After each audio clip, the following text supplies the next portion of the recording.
आपकी सैलरी भी क्रेडिट हो रही है, फिर भी आपका लोन एप्लीकेशन रिजेक्ट हो रहा है। कभी आपने सोचा है क्यों?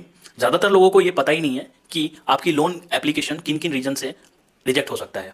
तो आने वाले 40 सेकंड में हम आपको ये बताने की कोशिश करेंगे। देखिए, वैसे तो बहुत सारे कारण हैं जिसकी वजह से आपकी जो एक लोन एप्लीकेशन है वो रिजेक्ट हो सकती है। जो सबसे पहला कारण है वो ये है, ओवर क्रेडिट लिमिट आप यूज़ करते हैं, यानी कि आपको 30% से ज़्यादा क्रेडिट लिमिट यूज़ नहीं करनी है। फॉर एग्जाम्पल, अगर आपके पास कोई भी क्रेडिट कार्ड है तो उसमें अगर आपका 1 लाख तक का लिमिट है तो उसमें आपको सिर्फ 30,000 तक पर मंथ खर्च करनी है। अगर आप इससे ज़्यादा करते हैं तो बैंक क्या करती है, आपकी रिड्यूस कर देती है इंटरनेट स्कोर, तो उससे भी आपको इंपैक्ट पड़ सकता है और आपका लोन क्लियर नहीं होगा। जो दूसरा रीजन है वो है कि बहुत ज़्यादा अगर आप लोन इंक्वायरी करते हैं तो उससे भी आपकी सिविल स्कोर कम होता है। उसमें क्या होता है कि आपका जो डेटा है वो ऑलरेडी मल्टीपल लेंडर्स के पास चला जाता है और उससे भी आपका 5 से 10 पॉइंट गिर सकता है आपके सिविल स्कोर में। जो तीसरा है वो है आपकी एग्जिस्टिंग ईएमआईज, यानी कि जो आपकी सैलरी है उसकी 40% से ज्यादा आपकी ईएमआईज नहीं होनी चाहिए इन हैंड सैलरी की। फॉर एग्जाम्पल, अगर आपकी 30,000 इन हैंड सैलरी है तो आपकी मैक्सिमम ईएमआई पर मंथ 12,000 से ऊपर नहीं होनी चाहिए। तो ये भी एक कारण हो सकता है। उसके अलावा जो चौथा कारण है वो है रॉन्ग लोन ईएमआई, यानी कि बहुत सारे लोन के लिए आपने अप्लाई कर दिया, जैसे personal loan, credit card loan, पे डे लोन। तो इस केस में बैंक इमीडिएटली आपको हाई रिस्क कस्टमर में घोषित कर देता है। उसके अलावा कुछ ऐसे भी रीजन हो सकते हैं जिसके कारण हो सकता है आपका एप्लीकेशन रिजेक्ट हो सके, जैसे कि जिस कंपनी में आप काम कर रहे हैं वो अनस्टेबल कंपनी हो, छोटी कंपनी हो, तो ऐसे में भी